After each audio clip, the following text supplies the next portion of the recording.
Happy Wednesday. Great to have the victory bell back. It's so neat for our players to be able to have that here on the field with us today.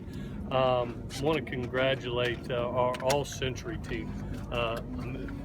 Again, what reminds you how special this place is to have 24 of the 50 selections be USC players, the coach to be Coach McKay, and the defensive all-century defensive player to be Ronnie Lott. It humbles you. I also like to congratulate all our Pac-12 selections to have 5 first-teamers. Just goes to show you the next wave of great players is coming through and coming through right through USC. Great practice for us today.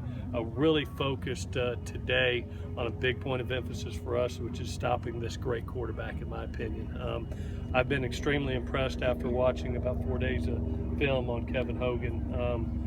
The progress that he has made as a quarterback. He's become one that is definitely going to play on Sunday. His efficiency this year has been incredible, and he's a big key to stopping a very talented Stanford offense. Obviously we have to do, like I said yesterday, do a great job on first and second down, try to create some longer third down situations than maybe we had in the first game, and really try to get to this quarterback in passing situations, and that's what we did today and really focused on that. And then in our own right, offensively, we put a heavy emphasis on our third down situations. I thought we could do an even better job than what we did in this first game, the first game versus Stanford this past year. It's going to be critical to keep the ball away from this high-powered Stanford offense. So with that, I'll answer any questions that you got. It seemed like Stanford's offense won pretty much every 50-50 ball in that first game. What gives you confidence your secondary is better prepared this time around? Well, I tell you, one of the things that gives me confidence is actually, how they've progressed as a unit. You got to remember, we've had some young kids. You see Isaiah out there, you see a Biggie out there, you see some younger kids that are developing, I think, into better defensive backs now. So we're a little bit older. We've had 13 weeks to prepare, but they're talented. They're big bodies. I mean, Hooper is a big man.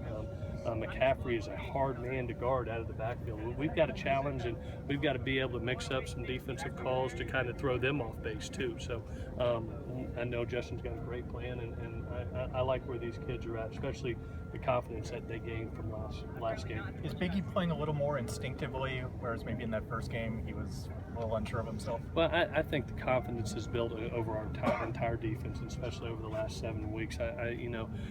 We had a slip up at Oregon, but if you look over the last 6 weeks, I think they've really played some inspired ball and some passionate football, and most importantly, assignment sound football. You could see the difference between the Oregon game and UCLA game. When we're assignment sound and execute, we're pretty talented on defense, and we can cause problems. You mentioned watching Kevin Hogan. How involved are you with the defensive game plan? Every week I sit down with Justin just to see what his thoughts are. I always give him my thoughts as far as what hurts us.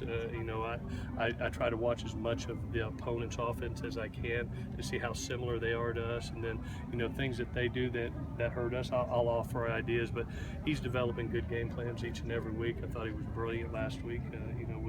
With the man coverage that he put together on some big kids versus UCLA, and he's got an even bigger challenge this week. This is a talented team that uses 50 different formations in a game, a lot of motions, tries to create matchups with their bigger receivers, and so we've got to be able to mix it up too and cause a little confusion also.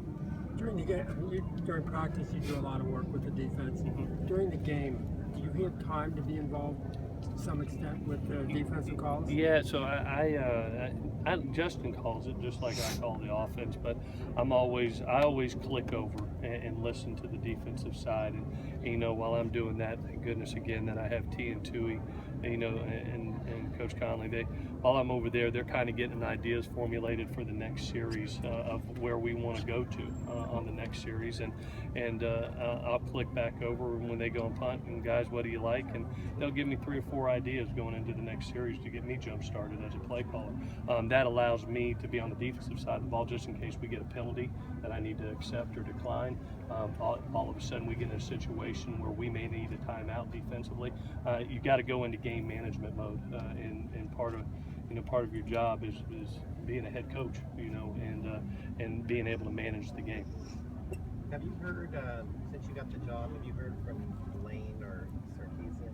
Yeah, both of them have texted me and said congratulations. Both, I would not be here today if it wasn't for both men. They both gave me a job and brought me to the most special place in the world. So I'm always thankful for them for that. Not only that, but a lot of the things that I believe offensively came from them and took away some great things. Both guys are extremely offensive, brilliant-minded people, and have taught me a lot in my 6 years here. Trey Madden, are you hoping to kind of get what you got a week ago? Oh, yeah, I would love to. I would absolutely. I thought he did some. If you look at some of the runs he made on the goal line, especially the one that stands out as a 3rd-and-1 run where we didn't get it blocked exactly corrected, and his power kind of surged us for a first down, and then out of the backfield, what he provides for us in the passing game from a pass protection standpoint, and then he made a big 3rd down catch for us on a screen down the right sideline. Just his sure-handedness, I think, really comes into place. Great route runner, great catcher, great. He's a complete football player, and starting to get even more healthy, which is nice. Do one more. How much does it help some of the younger guys that aren't getting playing time to see somebody like Don Hill get a bunch of snaps last game? Yeah, I tell you, and we pointed it out on Monday. I made a cut up of some guys that had gotten their opportunity. A Buddha, a Chinna, a Don Hill, those type, Nico Fala. It wasn't they just showed up on Saturday and played. They were out here every Monday in those developmental practices and getting the extra reps that are needed. They're studying the tape and mentally studying after practice. I pointed that out to them because you never know when your opportunity is going to come.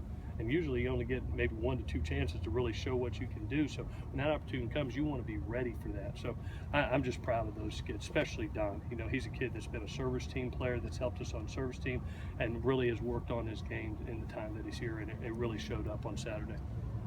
All righty, guys, thank you.